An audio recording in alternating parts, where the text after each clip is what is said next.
Big बॉसच्या घरामध्ये आज वैभव वर्षाला म्हणतोय की घरात राहायचं असेल तर नीट बोलायचं, नीट राहायचं.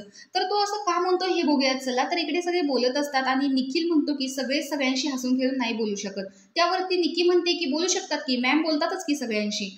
तर वर्षा म्हणते तू माझ्याबद्दल बोलतीस का? हो, मी सगळ्यांशी हसून खेळून बोलू शकते कारण माझं मन मोठं आहे. तेवढ्यात निकी म्हणते की मन मोठं आहे पण ते काळं आहे हाच प्रॉब्लेम आहे, तर काय करणार ना.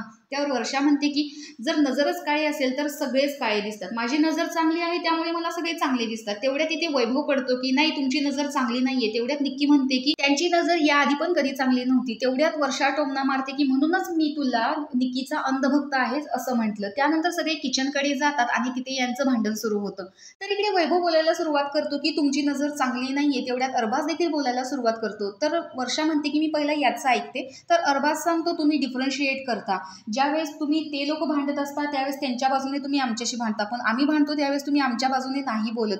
तर वर्षा सांगते की माझ्यासाठी सगळे एक आहेत. ज्यावेळेस त्यांची बाजू बरोबर असते त्यावेळेस मी त्यांच्या बाजूने बोलते. तुम्ही बरोबर असाल तर मी तुमच्या बाजूने बोलेन. इथे डिफरन्शिएट काहीच नाहीये.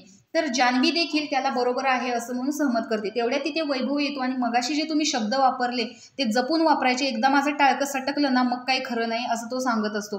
तर वर्षा म्हणते की बोल ना, का विषय वाढवायचा आहे तुम्हाला असं इथं वैभव सांगताना वर्षा म्हणते बोल, मला काही प्रॉब्लेम नाही. तर वर्षा वैभवला म्हणालेली असते की तू निकीचा अंधभक्त आहेस. अंधभक्त का म्हणाली म्हणूनच इथं वैभव चिडलेला असतो आणि तो वर्षाला म्हणतो की शब्द तुमचे जपून वापरा. मी तिचा काही अंधभक्त वगैरे नाहीये, मी तिचा जस्ट फ्रेंड आहे. तर निकीला हा विषय माहीतच नसतो. तर जान्हवी तिला समजावत असते दुसऱ्या बाजूला.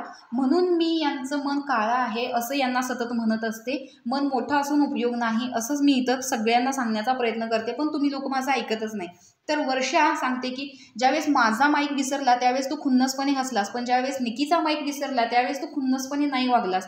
तर त्यावेळेस तुम्ही मला आठवण करून दिली ही गोष्ट चांगलीच आहे असं इथं वैभव सांगत असतो. तर अशा पद्धतीनं घरात अजून हा वाद चालूच आहे. तर तुम्हाला याच्याबद्दल काय वाटतं? खरंच वैभवने दिलेली वर्षाताईंना जी धमकी होती ती बरोबर आहे की चूक? हे कमेंट बॉक्समध्ये सांगायला विसरू नका आणि अशाच अपडेटसाठी आपल्या चॅनेलला सबस्क्राईब करा. तोपर्यंत बाय बाय.